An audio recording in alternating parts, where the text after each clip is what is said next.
दोस्तों नमस्कार, मैं जगन्नाथ गौतम सियासत हिंदुस्तान यूट्यूब चैनल पर आपका स्वागत है। दोस्तों, जो राजनीतिज्ञ हैं, विद्यार्थी हैं या राजनीति के छात्र हैं या देश के बुद्धिजीवी या नई पीढ़ी के लोग या पत्रकार हैं, कोई भी हैं, वो अपने मन में ये जरूर सोचते हैं कि आज़ादी की लड़ाई में कांग्रेस का बहुत बड़ा योगदान रहा और कांग्रेस में भी आज़ादी की जो लड़ाई लड़ी गई, जहां एक तरफ अपने तरीके से जो गर्म ग्रुप था, चाहे वो सुभाष चंद्र बोस रहे हों या शहीद आजम भगत सिंह रहे हों या उनकी टीम रही हो, वो अपने तरीके से आज़ादी की लड़ाई लड़ रहे थे।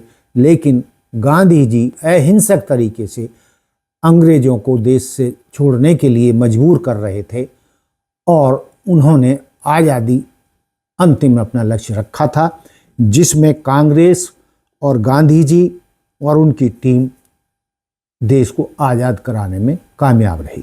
लेकिन दोस्तों, फिर कई लोग सोचते हैं कि गांधी जी ने नेहरू जी को ही प्रधानमंत्री क्यों बनाया, वो खुद भी तो बन सकते थे। लेकिन दोस्तों, इस बारे में मैं आपको बताना चाहता हूँ, जो पर्दे के पीछे बातें, बल्कि पर्दे के पीछे भी नहीं है, इतिहास के पन्नों पर है कि गांधी जी 1934 में ही राजनीति से संन्यास ले चुके थे और कांग्रेस के सभी पदों से उन्होंने इस्तीफा दे दिया था। हालांकि वो कई बार कांग्रेस के राष्ट्रीय अध्यक्ष भी रहे थे, लेकिन उन सबसे उन्होंने त्यागपत्र दे दिया था। और गांधी जी जो राजनीति में जो समस्याएं आती हैं उनको अच्छे तरीके से जानते थे। महात्मा गांधी राजनीतिक पदों या सत्ता की दौड़ में विश्वास नहीं रखते थे। वे हमेशा साधारण जीवन और सत्य अहिंसा के मार्ग पर चलने वाले नेता थे।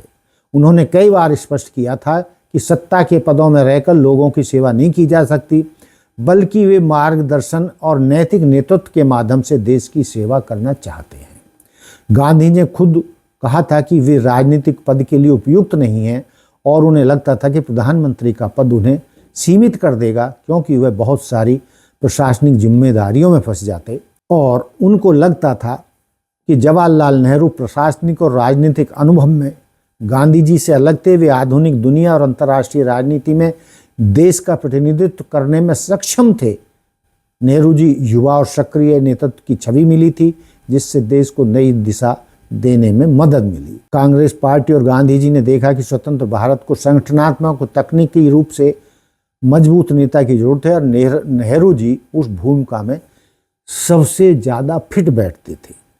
और महात्मा गांधी ने विशेष रूप से कहा था कि मैं सत्ता का कोई पद नहीं लूँगा, बल्कि अब मैं देश में पद दलितों, वंचितों, दलितों के सम्मान की लड़ाई लड़ूंगा, हिंदू समाज को एक करने की लड़ाई लड़ूंगा, उनके लिए संघर्ष करूंगा और अपने देश को एक सूत्र में बांधे रखने के लिए, या देश की जो सैकड़ों जातियां हैं, समुदाय हैं, उनको एक साथ लाने और उनके साथ जो कालांतर में इतिहास में जो जुल्म हुए हैं उनको खत्म करने के लिए अपने जीवन का बाकी हिस्सा उनकी सेवा में लगाऊंगा।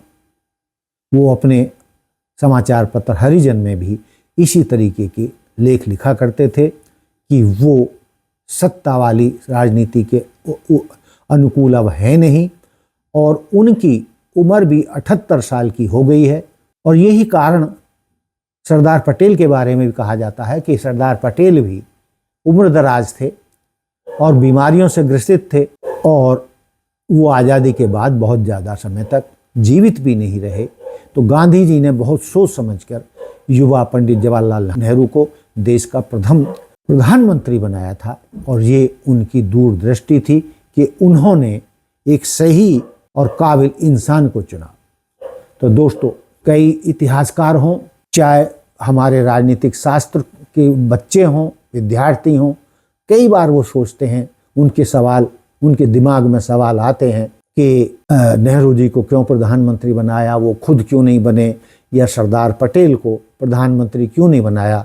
लेकिन दोस्तों, मैंने वो दोनों स्थितियां स्पष्ट कर दी कि गांधी जी खुद 78 साल के थे और सरदार पटेल भी उनसे कुछ ही कम उम्र के थे, लगभग उन्हीं के आसपास थे, और दोनों ही ये हस्तियां कई बीमारियों से भी ग्रसित थीं।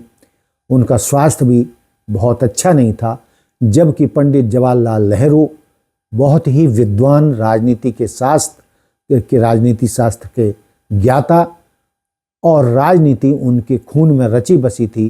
कितने ही साल उन्होंने देश के लिए जेलों में काटे थे, उन्हें हर तरीके का अनुभव था, और वो देश विदेश हर तरीके की राजनीति के बारे में उनका जो अध्ययन था वो बहुत बड़ा था।